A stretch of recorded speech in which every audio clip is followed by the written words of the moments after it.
नमस्कार, आपका स्वागत है हमारे YouTube चैनल बायो गुरु पर। आज का हमारा टॉपिक है internal structure of human heart, जो कि हमारे चैप्टर नंबर 24 का लेक्चर नंबर 9 है। इससे पिछले वाले लेक्चर में हम एक्सटर्नल स्ट्रक्चर के बारे में पढ़ चुके हैं। तो चलिए स्टार्ट करते हैं वीडियो को। उससे पहले अगर आपने हमारे YouTube चैनल बायो गुरु को सब्सक्राइब नहीं किया है तो चैनल को सब्सक्राइब करें, वीडियो को लाइक और शेयर जरूर करें। तो ये है हमारा हार्ट, जिसकी हमने नॉर्मल स्ट्रक्चर बना रखी है। ये किसी बंदे का हार्ट है जो आपके सामने खड़ा है, तो उसका लेफ्ट पार्ट ये होगा और राइट पार्ट ये होगा। ये होगा उसका लेफ्ट आर्टरियम, यानी कि बायां आलिंद। आलिंद को हम कहते हैं इंग्लिश में आर्टरियम। तो ये हो गया हमारा लेफ्ट आर्टरियम।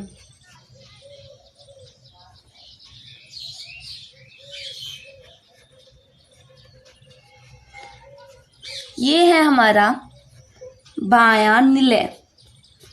निलय को हम कहते हैं वेंट्रिकल, लेफ्ट वेंट्रिकल। इसी तरीके से ये वाला हमारा पार्ट हो गया दायां आलिंद, और ये हो गया हमारा दायां निलय, यानी कि राइट आर्टरियम और राइट वेंट्रिकल। ये हो गया लेफ्ट आर्टरियम और left ventricle. RV, RA, LV. तो क्या होता है, ब्लड आता है। कहाँ से आता है? यहाँ से आती हैं हमारी वेन्स आती हैं, यानी कि हमारी शिराएं आती हैं इसके अंदर। तो देखिए, मैं आपको एक वेन्स और आर्टरी, हमने पिछले लेक्चर में देखा था धमनी और शिरा। वेन्स को शिरा कहते हैं और आर्टरी को धमनी कहा जाता है। तो इसे याद कैसे करें? आर्टरी, आर्टरी मतलब ए से हो गया अवे, जो हार्ट से दूर जाती हैं। वी से हो गया हिंदी का वर्ड वापस। तो हृदय में वापस जो आती हैं वो होती हैं हमारी वेन्स, और जो हृदय से दूर ले जाती हैं, अवे करती हैं, वो हो गई हमारी आर्टरी। तो यहाँ से हमारी बॉडी के अलग अलग पार्ट से अशुद्ध रुधिर आता है इस दाएं आलिंद में। यहाँ पे आने के बाद इसमें कलेक्ट हो जाता है, और यहाँ पर एक क्या पाया जाता है? एक दरवाजा पाया जाता है, जिससे इसमें जो ब्लड है वो इसमें चला जाएगा। ये ऐसे पुश होगा, यहाँ पर ये सिकुड़ेगा, तो इसमें जो ब्लड होगा वो इस निलय में आ जाएगा। तो यहाँ पर एक वाल्व पाया जाएगा। वाल्व किसे कहते हैं? मतलब वो एक ही तरफ जाने का दरवाजा देता है। ये वाल्व पाया जाएगा जिसमें 3 रास्ते होंगे। इस वाल्व के 3 रास्ते हैं, 3 दरवाजे हैं। तो इस कारण से इसे कहते हैं हम ट्राइकस्पिड वाल्व। 3 दरवाजे होने के कारण इसे कहा जाता है ट्राइकस्पिड वाल्व, यानी कि त्रिवलन कपाट। हिंदी में से कहते हैं त्रिवलन कपाट, लेकिन इसके जो नाम है वो आप इंग्लिश में और हिंदी में दोनों में याद करो तो वो ज़्यादा बेटर होगा। ये जो कपाट है, यहाँ से जो ब्लड है वो पुश होने के कारण ये वाल्व ओपन हो गए, और वाल्व ओपन होने से ये राइट वेंट्रिकल में आ चुका है। अब ये राइट वेंट्रिकल भी सिकुड़ेगा, एक बार संकुचित होगा, एक बार सिथलेगा। जब ये कॉन्ट्रैक्ट होगा, यानी कि संकुचित होगा, तो यहाँ से ये जाएगा इस फुसफुसीय सिरा से, फुसफुसीय धमनी के माध्यम से जाएगा लंग्स में। ये कहाँ जाती हैं? ये जाती हैं लंग्स में, आगे डिवाइड हो जाती हैं और कहाँ जाती हैं? लंग्स में। और अवे, ये हृदय हार्ट से अवे जा रही है, मतलब ये है हमारी धमनी, आर्टरी। तो यहाँ से कपाट खुलने के बाद ब्लड इसमें आ चुका है। अब ये वापस कॉन्ट्रैक्ट होगा तो यहाँ से चला जाएगा, लेकिन ये वापस इस आलिंद में भी जा सकता है। ये वाल्व जो है ये इस तरीके से है। जब ये आलिंद संकुचित होता है तो ये वाल्व ऐसे हो जाते हैं। जब ये निलय संकुचित होगा तो ये वाल्व ऐसे रहते हैं। ये ऐसे भी तो हो सकते हैं ऊपर की तरफ, जिससे वापस जो ब्लड है वो वापस राइट आर्टरियम में जा सकता है, लेकिन ऐसा नहीं होता है। क्यों नहीं होता उसका कारण मैं आपको बताऊंगी अभी, लेकिन उससे पहले आप एक बात जान लीजिए। यहाँ पे कपाट पाया जा रहा है, इसी तरीके से इस वाले पोर्शन में भी एक वाल्व पाया जा रहा है। इस बाएं आलिंद और बाएं निलय के बीच में भी एक वाल्व पाया जाएगा, लेकिन इस वाल्व में केवल 2 दरवाजे होंगे। 2 दरवाजे होने के कारण इसे कहा जाता है बाइकस्पिड वाल्व, यानी कि द्विवलन कपाट। ये कई बार पूछ लिया जाता है कि द्विवलन कपाट कौन से भाग में पाया जाता है, दाएं या बाएं में। तो आपको ध्यान रखना है द्विवलन कपाट लेफ्ट पार्ट में पाया जाता है और त्रिवलन ट्राइकप्सिड वाल्व पाया जाता है राइट पार्ट में, यानी दाएं भाग में।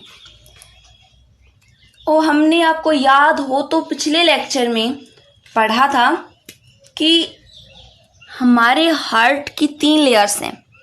3 लेयर कौन कौन सी हैं? एक तो सबसे बाहर की लेयर हो गई जो पतले पतले सेल्स से बनी होती है, इसका नाम था एपिकार्डियम।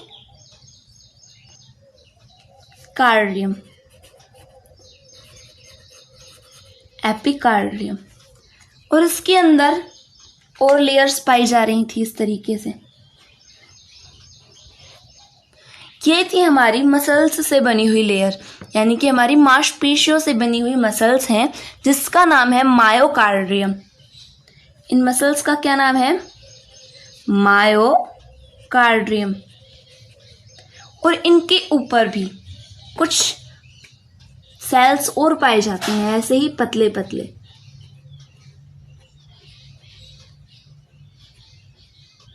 मतलब एक तरीके से इसकी एक लेयर होती है जिसका नाम है एंडोकार्डियम।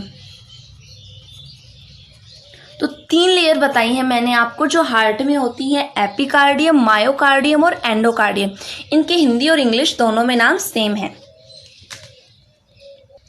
सेम इसी तरह के जो लेयर्स हैं वो इस निलय में भी पाए जाते हैं, लेकिन जो हमारी मायोकार्डियम लेयर है ये इन आलिन्स में कम होती है। मतलब ज़्यादा डेवलप्ड नहीं होती है, बहुत कम होती है। इस कारण ये छोटे होते हैं और हमारा निलय बड़ा होता है।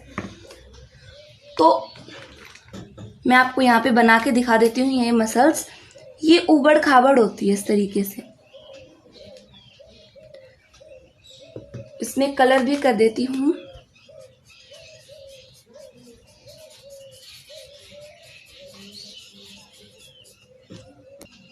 इस मायोकार्डियम पर कुछ रिजेस पाए जा रहे हैं, यानी कि कुछ गड्ढे पाए जा रहे हैं। ये देखिए, इन गड्ढों को कहते हैं ट्यूबिकुले कार्निया।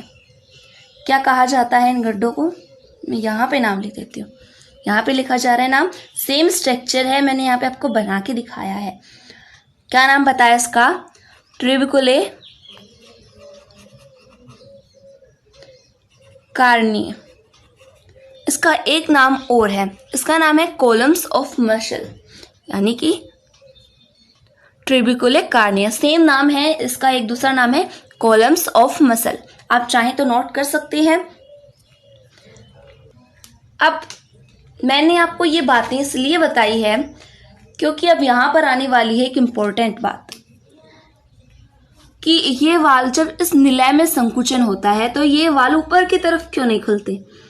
यहाँ पर ये धागे से जुड़े होते हैं। इन धागों को हम येलो कलर से, ये स्किन कलर, चलिए येलो कलर से ड्रा कर देते हैं। येलो कलर से इस तरीके से जुड़े होते हैं। जब ये ऊपर जाएंगे तो ये धागे इन्हें जाने नहीं देंगे, इसी तरीके से इसमें होगा। लेकिन ये धागे जिस स्ट्रक्चर से जुड़े रहते हैं, ये सीधे इस मायोकार्डियम से नहीं जुड़े रहते हैं। ये यहाँ पर एक अलग स्ट्रक्चर और होती है जिससे जुड़े रहते हैं, एक मसल्स होती है जो इनके ऊपर इस तरीके से निकली हुई रहती हैं, ये उनके ऊपर इस तरीके से जुड़े हुए रहते हैं। अब इन धागों का नाम, जो तंतु में रज्जुक हैं, ये थ्रेड्स मैंने बनाए हैं, इनका नाम क्या है, और ये जिस मसल्स से जुड़े हुए हैं उनका नाम क्या है। तो चलिए उनके नाम देख लेते हैं। ये जो मसल्स बनाई हैं मैंने, जिन पर ये तंतु में रज्जुक जुड़े हुए हैं, इन्हें कहते हैं पैपिलरी मसल्स। और ये थ्रेड्स जो हैं, धागे हैं, इनका नाम धागों जैसा ही है, कॉर्डिये टेंडी।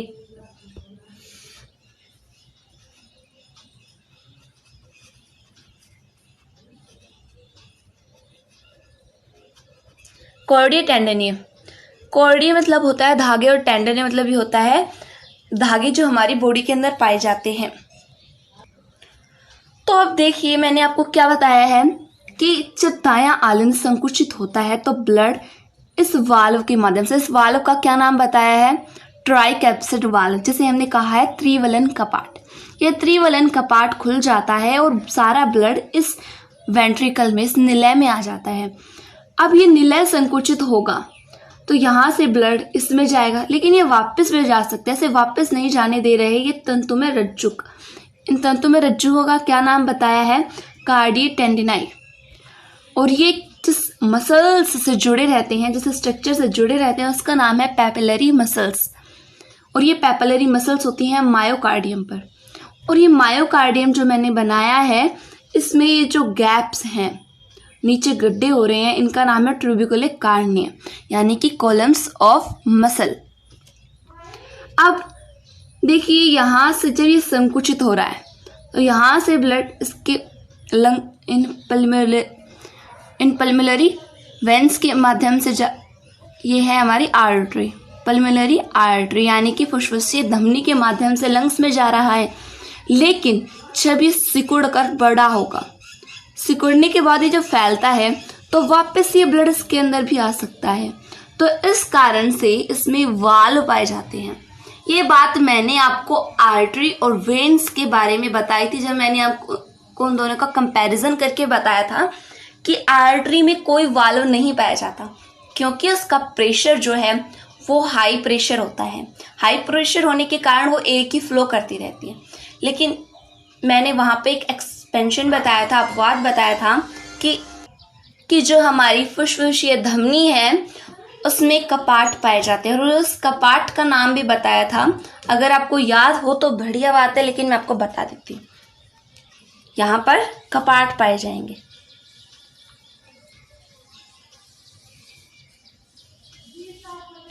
और इसी तरीके से इस आयोटा में पाए जाएंगे, महाधमनी में पाए जाएंगे, जो सारे ब्लड को अलग अलग पार्ट्स में ले जाती है, ऑक्सीनेटेड ब्लड को। तो जब ये संकुचित होगा तो यहाँ से चले जाएंगे। जब ये वापस रिलैक्स होगा तो वापस ब्लड इसमें भी आ सकता है। तो ये तो वेन है हमारी, ये हमारी क्या है, सॉरी आर्टरी है, इसमें भी पाए जाएंगे वाल्व। तो इन वाल्व्स का नाम है सेमिन्युलर वाल्व्स।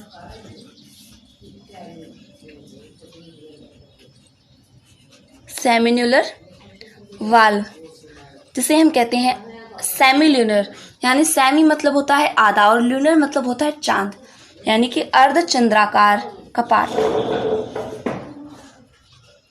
अर्धचंद्राकार कपाट पाए जाते हैं हमारी फुसफुसीय धमनी में और महाधमनी में।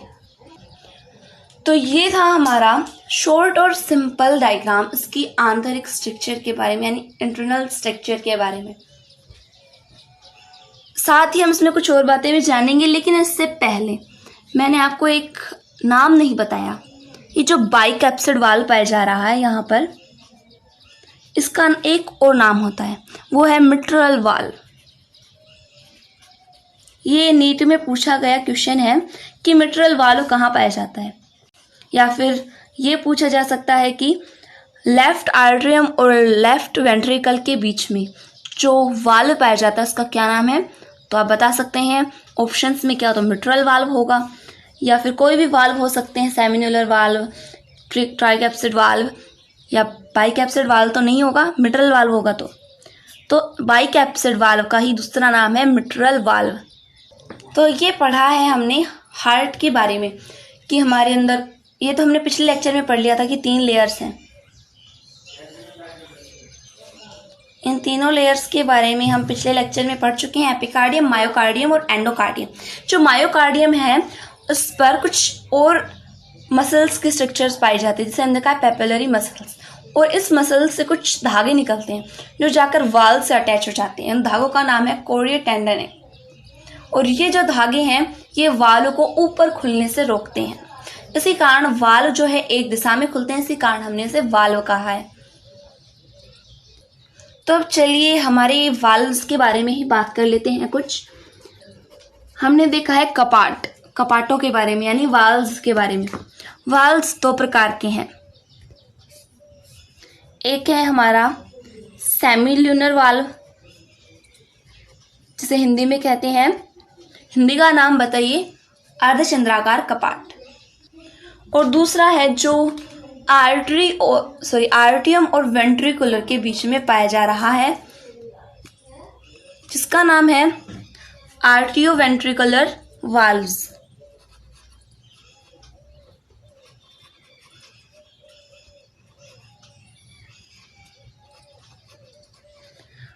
ये आर्टियो वेंट्रिकुलर वाल्व्स भी 2 प्रकार के हैं। 2 कौन कौन से हैं? हमने देखा था 2 पाए जा रहे थे, एक ट्राइकैप्सिड और एक बाइकैप्सिड, जिसका नाम दूसरा क्या बताया था मैंने आपको? Mitral valve.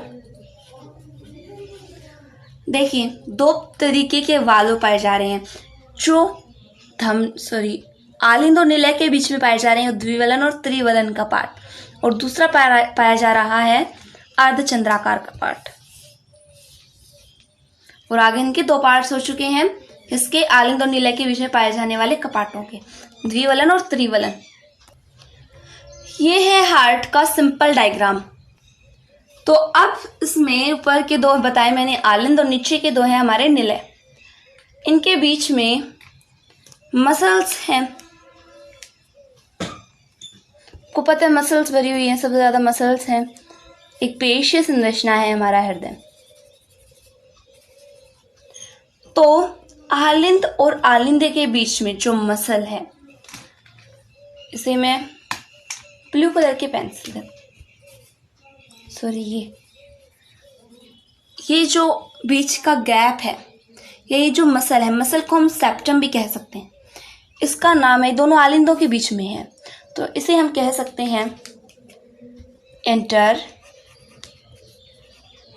एट्रियम सेप्टम, यानी कि अंतरा आलिंद पट।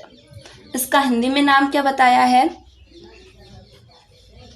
अंतरा आलिंद पट, इंटर आर्टियम सेप्टम। और जो आलिंद और निलय के बीच में जो वाल्व पाया जा रहा है, जिसे मैं ऑरेंज पेन से बता देती हूँ, ये आलिंद है हमारा आर्टियम, और ये है हमारा निलय वेंट्रिकल। तो इन दोनों के बीच में, जो आलिंद और निलय के बीच में जो मसल पाई जा रही है, उसका नाम क्या होगा? देखिए आलिंद और निलय के बीच में पाई जा रही है, तो उसका नाम होगा आर्टियो वेंट्रिकुलर सेप्टम। इसी पेन से लिख देती हूँ, आर्टियो वेंट्रिकुलर सेप्टम, यानी आलिंद निलय पट। इसे कहेंगे आलिंद और निलय के बीच में जो पट पाया जा रहा है, सेप्टम पाई जा रही है, उसे क्या कहेंगे? आलिंद निलय पट। तीसरी जो पट आता है यानी सेप्टम आता है, वो कहाँ पाया जा रहा है? दोनों निलयों के बीच में, ये। तो इसे हम क्या कहेंगे? Interventricular septum.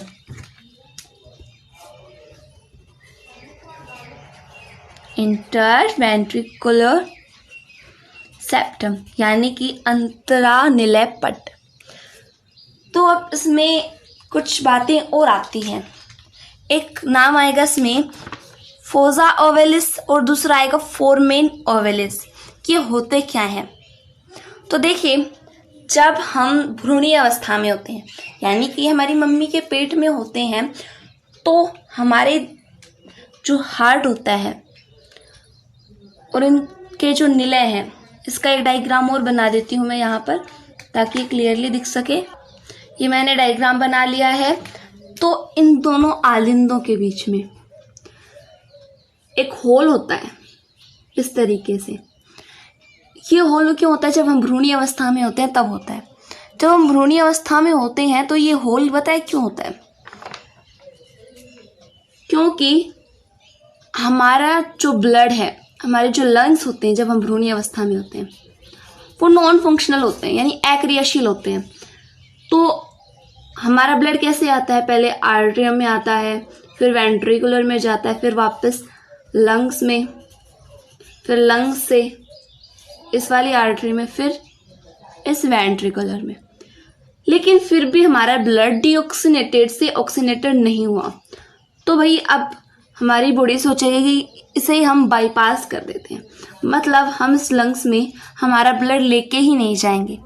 तो आप सोचोगे कि हमें ऑक्सीनेटेड ब्लड यानी कि शुद्ध रुधिर कैसे प्राप्त होता है? वो हमें प्राप्त होता है माँ के रुधिर से। वो कैसे? आपने देखा होगा कि आपकी कमर पर नाभि का निशान होता है। ये नाभि का निशान है, ये प्लेसेंटा से जुड़ा होता है, अपरा जिसे कहते हैं, जो कि हमें शुद्ध रुधिर देता रहता है। तो इस कारण से जो ब्लड आता है वो इस आर्टरियम में आने के बाद सीधे ही दूसरे वाले आर्टरियम यानी कि दूसरे वाले निलय में प्रवेश कर जाता है। तो इस कारण से ये जो होल पाया जा रहा है इसे हम कहते हैं foramen ovalis.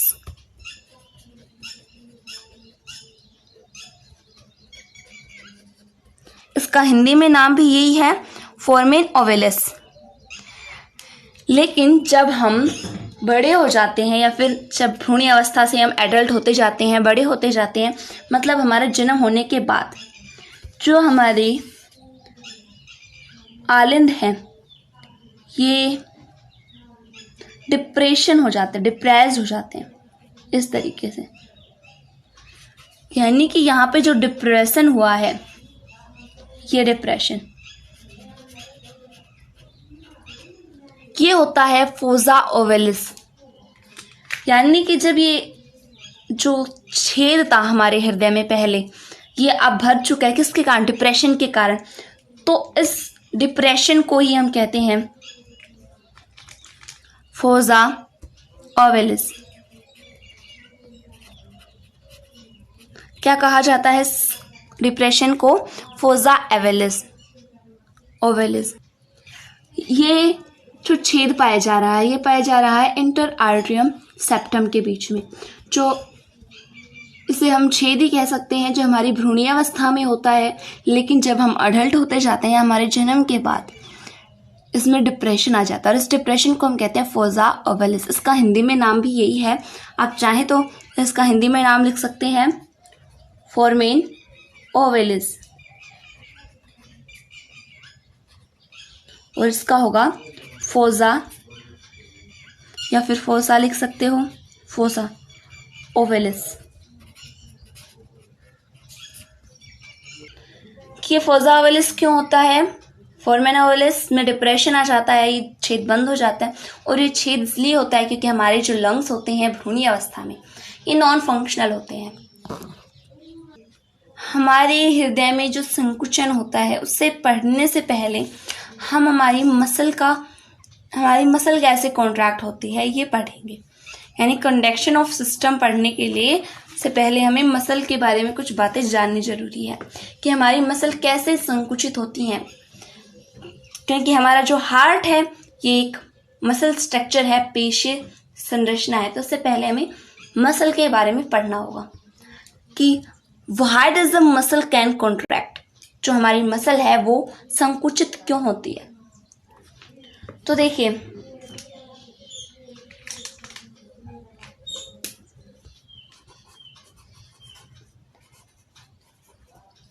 Why does a muscle cell contract, जो हमारी मसल है वो मसल सेल से ही मिलकर बनी हुई है।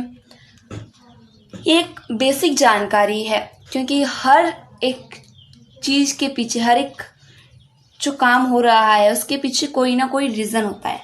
तो वही रीजन बता रही हूँ मैं आपको कि मसल सेल कॉन्ट्रैक्ट क्यों होती है, क्योंकि ये आगे हमें बहुत काम आने वाला है। तो देखिए, हमारी जो मसल्स हैं वो 3 प्रकार की होती है। 3 प्रकार की कौन कौन सी? स्केलेटन,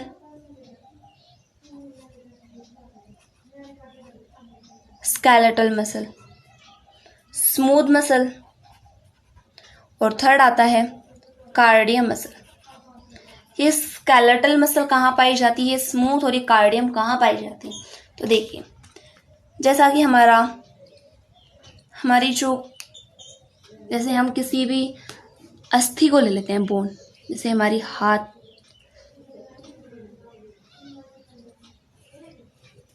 जैसे हमारा हाथ है और इसके अंदर अस्थि पाई जा रही है, यानी कि हड्डी पाई जा रही है। इस हड्डी के ऊपर जो मसल होगी,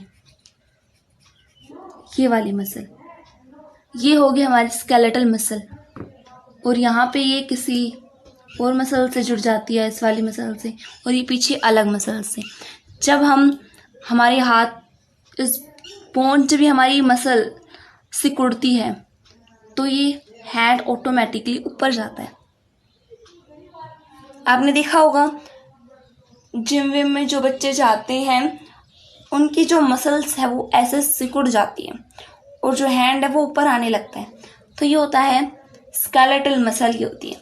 स्मूथ मसल होती है हमारी जो स्मॉल इंटेस्टाइन होती है, उसमें पैनक्रिएटिस, जो यानी कि पैनक्रिएटिक, क्या कहते हैं पैनक्रियाज को हिंदी में, अग्नाशय, अग्नाशय स्रावित होते हैं। तो कुछ हमारी छोटी आंत में जो हलचल होती है वो स्मूथ मसल्स के कारण होती है। और कार्डियम मसल्स पाई जाती हैं हमारी हार्ट में। स्केलेटल हमारी अस्थियों पर पाई जाती हैं, स्मूथ हमारे इंटरनल ऑर्गन्स में पाई जाती है, और कार्डियम हमारे हार्ट में पाई जाती है। कार्डियम हमारे हार्ट में पाई जाती है। हमने 3 मसल्स देखी थी, एपिकार्डियम, मायोकार्डियम और एंडोकार्डियम। जो स्केलेटल मसल होती है वो कुछ इस तरीके की होती है, और स्मूथ मसल होती है एक लीफ के स्ट्रक्चर टाइप की, इस तरीके की होती है स्मूथ मसल। और कार्डियम मसल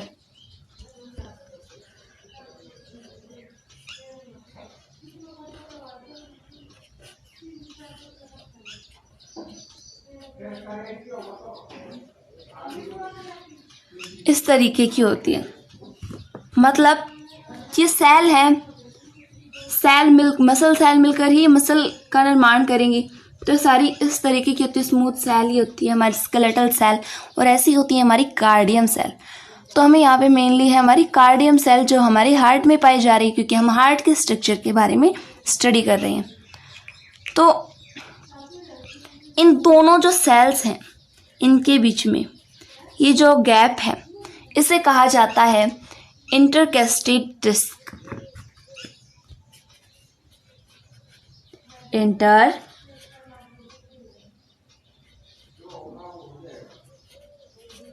डिस्क, सॉरी इंटरकैल्टेड, ये एल है, कैल्टेड डिस्क। इस इंटरकैल्टेड डिस्क, ये जो दोनों सेल्स हैं इनके बीच में कुछ गैप होता है इस तरीके से। मैं यहाँ पे एक डायग्राम और बना देती हूँ दूसरा।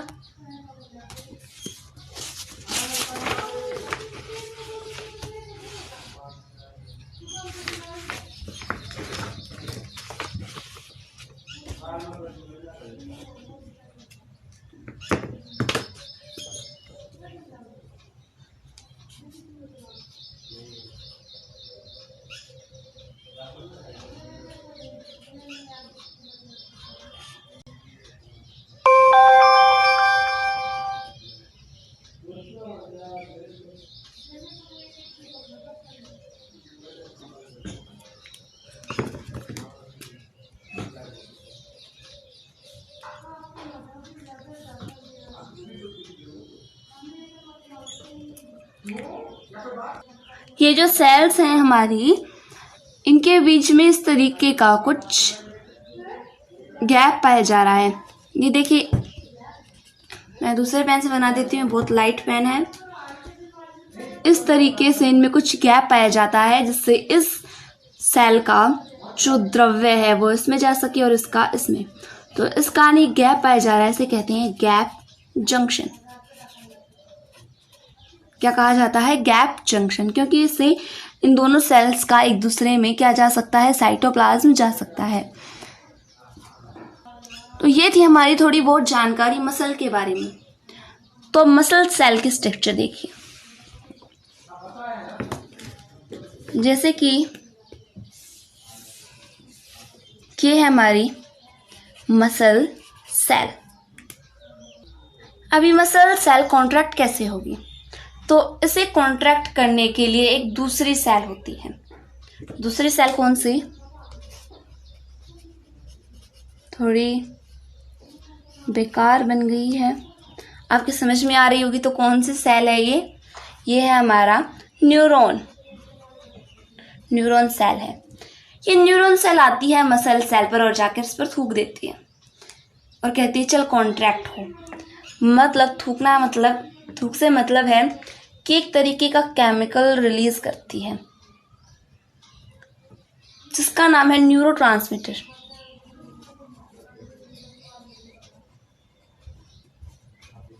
Neurotransmitter, neuron cell neurotransmitter release करती है मसल सेल पर, और मसल सेल पर होते हैं कुछ रिसेप्टर्स, यानी कि कुछ इस तरीके से मसल सेल को पर कुछ रिसेप्टर्स होते हैं जो कि न्यूरॉन सेल के द्वारा जो केमिकल रिलीज किया गया है उसे पकड़ते हैं। जैसे रिसेप्टर्स पर आकर के लग गया हमारा न्यूरोट्रांसमीटर केमिकल। न्यूरोट्रांसमीटर जो है वो मसल सेल पर लगते ही इसकी जो मेम्ब्रेन है वो पहले किसी भी अन्य मतलब कोई दूसरी चीजें उन्हें अपने अंदर नहीं आने दे रही थी, लेकिन इसके लगते ही इसमें परमेबिलिटी आ जाती है। मतलब ये अपने अंदर हर चीज को आने जाने देती है और इसकी लेयर को हम कहते हैं सार्कोप्लाज्म।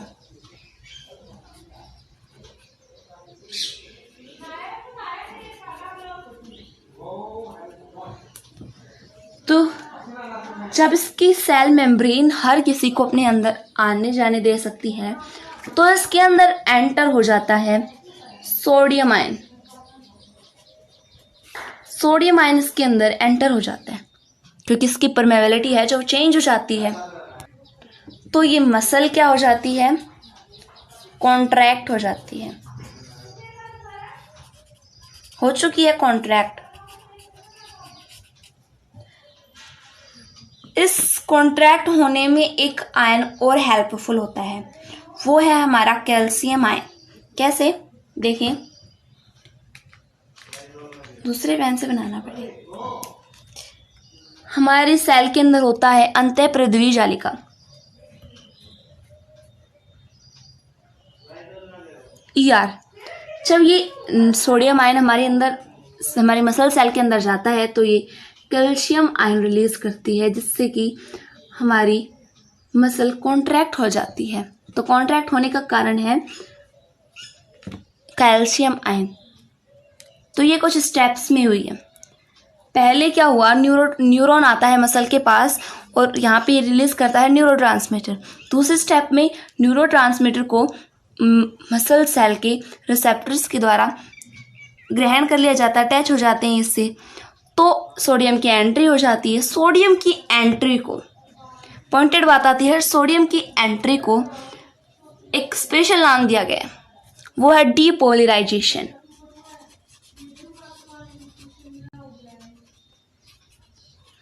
क्या नाम है? डीपोलराइजेशन।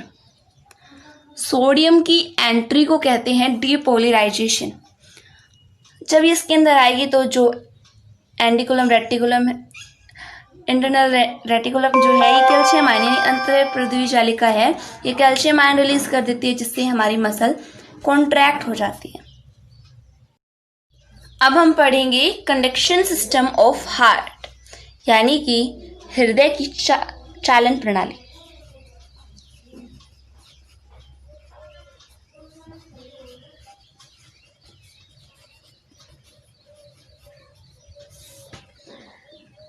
जैसा कि हमने हार्ट बनाया था सिंपली हार्ट,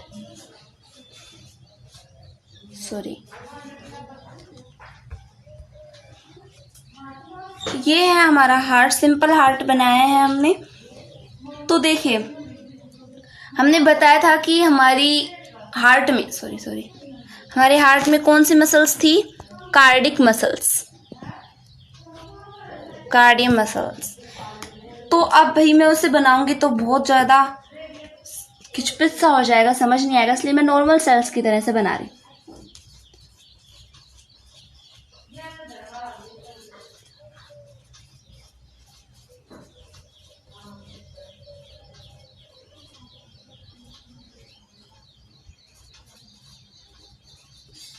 इस तरीके से ये हमारे पूरे हार्ट में होती है। इसी कारण से कहा जाता है कि हृदय एक पेशीय संरचना है।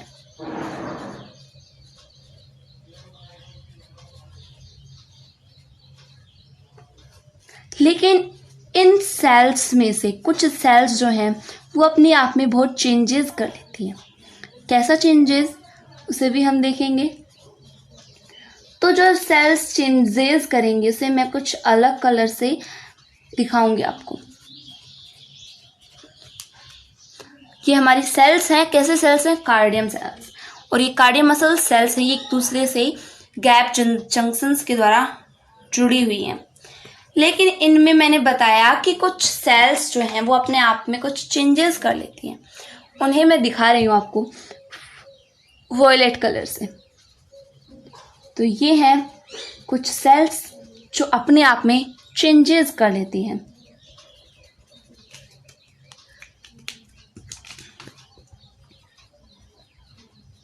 इसी तरीके से ये कई सारी सेल्स हैं जो अपने आप में चेंजेस कर चुकी हैं। ये है। अब ये अपने आप में चेंजेस क्यों कर रही हैं? ये जो सेल्स हैं ये आपको मैंने बताया था मसल सेल है, उसमें होता है डिपोलराइजेशन। और किसके कारण होता है? न्यूरॉन के कारण। लेकिन ये सेल्स किसी दूसरे सेल की कमांड पर काम नहीं करती है, मतलब खुद ही डिपोलराइजेशन करती हैं, अपने अंदर सोडियम आयन ग्रहण कर लेती हैं ऑटोमेटिक। इस कारण से कहा जाता है ऑटो एक्सिटेबल सेल। क्या कहा जाता है? Auto excitable cell.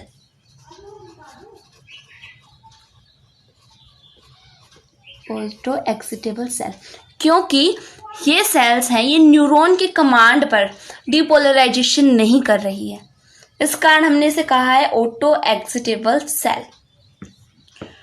अब ये अलग अलग जगह पर है, इस कारण इनका नाम कुछ अलग अलग होगा। जो सेल आलिंद के, कौन से आलिंद के ऊपर हैं? जो सेल राइट आर्टियम यानी कि दाएं आलिंद के ऊपर हैं उसे हम कहेंगे SA नोड, से शॉर्ट में SAN कहा जाता है। SAN की फुल फॉर्म है साइनो आरिकुलर नोड। क्या नाम है? मैं यहाँ पे लास्ट में लिख दूंगी। इसके बाद में जो ये नोड्स पाई जा रही हैं इसका नाम है AV नोड। इसका फुल नेम है ऑरिकुलो वेंट्रिकुलर नोड। इसके बाद यहाँ पर जो AV नोड के बाद में जो सेल्स पाई जा रही हैं इन्हें कहते हैं हम बंडल ऑफ हिज। ये आगे दो पार्टों में बढ़ चुकी हैं, इस कारण से हम कहेंगे बंडल ब्रांचेस। और ये बंडल ब्रांचेस इस तरीके से फैले हुए हैं। अब मैं एक डायग्राम और बना रही हूँ, तो मैंने वैसा डायग्राम बनाया था, समझने के लिए एक डायग्राम और बनाया जा रहा है।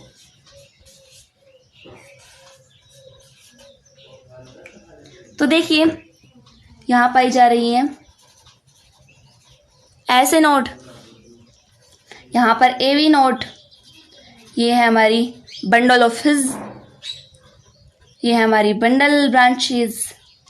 और ये बंडल ब्रांचेस जो हैं ये आगे जा कर के और भी पार्टों में डिवाइड हो जाती है। इस तरीके से इसके साइड में और कई सेल्स निकल आती है, जिन्हें हम कहते हैं पुरकिंजे सेल्स।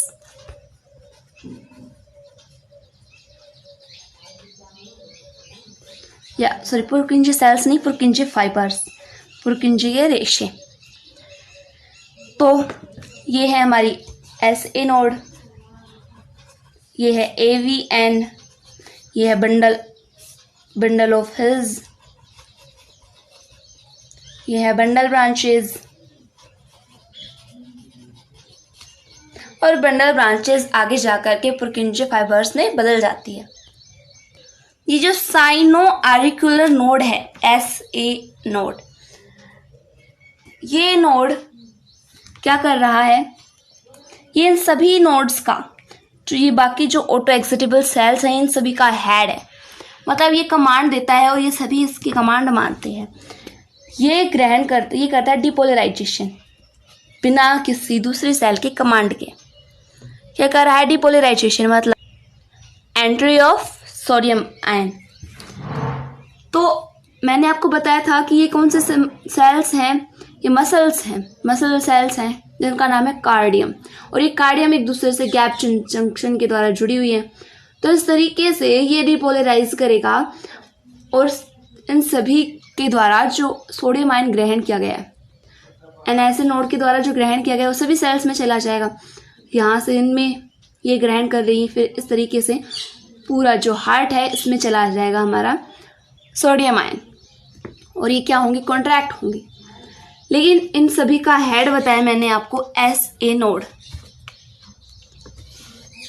जो SA नोड है, यानी कि इसका नाम मैंने क्या बताया था? साइनो